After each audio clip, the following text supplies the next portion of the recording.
Polish-Swedish Union was a short-lived personal union between the Polish-Lithuanian Commonwealth and the Kingdom of Sweden, when Sigismund III Vasa, King of Poland, was crowned King of Sweden in 1592. In 1599, after a civil war, he lost this crown and returned to Warsaw. Prelude. After the death of John III of Sweden, his son Sigismund became heir to the throne of Sweden. Sigismund at the time was already the elected King of Poland. Sigismund certainly valued the Swedish throne, and upon learning about the death of his father, and the pretensions to the throne of his uncle, Duke Charles of Södermanland, he asked the Sejm for permission to leave the Commonwealth and go to Sweden, where he could secure the Swedish crown. The Sejm gave him permission, and on the 3rd of August 1593, Sigismund, accompanied by his wife Anna of Habsburg, and other followers, departed for Sweden. In Sweden, he encountered a serious problem due to his religion, as Sigismund was a devoted Catholic, and most of the Swedish population had converted to Lutheranism. There were fears that Sigismund, if elected king, would support the Catholics against the Protestants.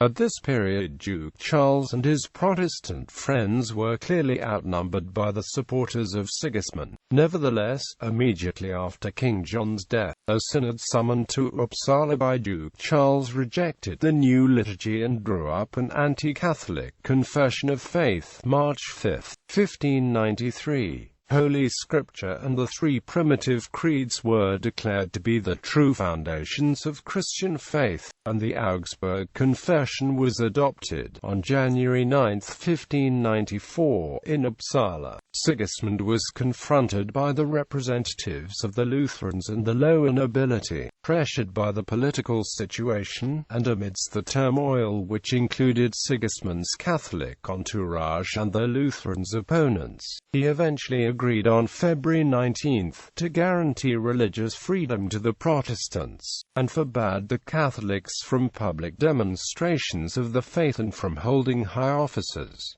The agreement of the 19th of February seemed to have calmed the situation. Sigismund was crowned in the Cathedral of Uppsala and became the King of Sweden. The Kingdom of Sweden was now in a personal union with Poland-Lithuania. In July, Sigismund left Sweden in the hands of the Regency Council and returned to Poland. Sweden was to be ruled jointly by the Privy Council of Sweden and Sigismund's uncle Duke Charles. Sigismund, however, reneged on his earlier promises, opening Catholic schools and giving Catholics prominent posts. Charles, in turn, did not give up on acquiring the Swedish throne and pursued his own political agenda. On the 18th of May 1595, he signed a Treaty of Tiavson with Muscovy, ending the Russo-Swedish War by giving up part of Finland and recalling some of Sigismund's supporters the posts that went against Sigismund's plans, as he has promised in his pact to Conventa during his election to the Commonwealth throne to return Livonia to the Commonwealth from Sweden, and in turn compensate Sweden with territory acquired from Muscovy. In 1595, Charles openly disobeyed the king by calling the estates to session in Söderköping. The Riksdag of 1595 proclaimed him regent, though King Sigismund had previously refused him that office.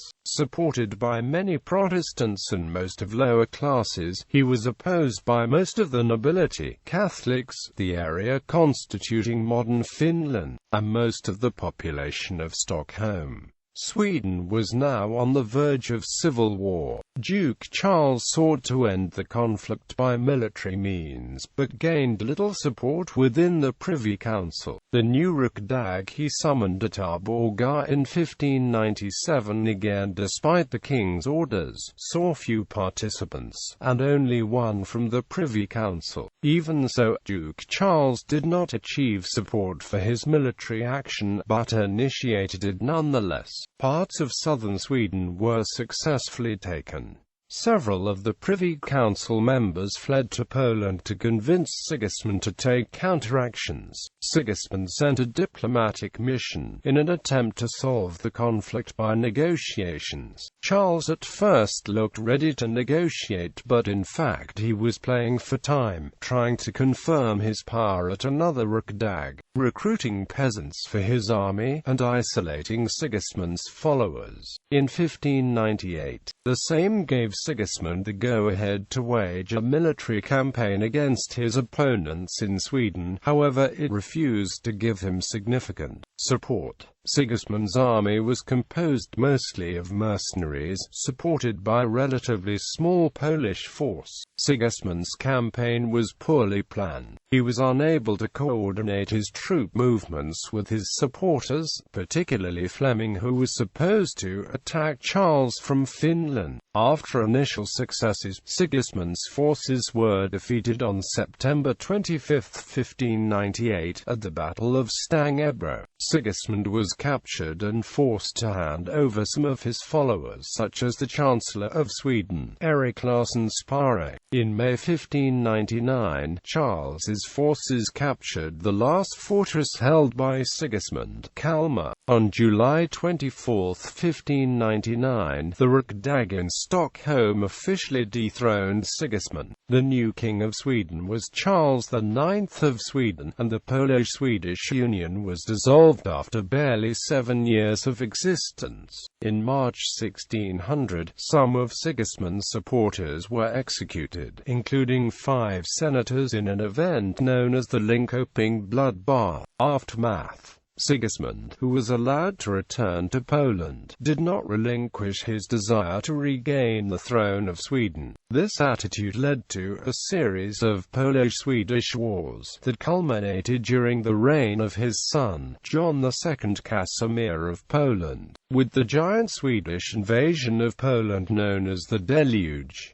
The Baltic Sea. At the time of the Union, the coastline of Poland stretched from Pomerania in the southwest to Parnala in the northeast. The Swedish coastline stretched from Bromsebro in the west around the northern part of the Baltic, down to Parnala. Thus the time of the Polish-Swedish Union was unique in that the Baltic Sea effectively became an internal sea of the superstate.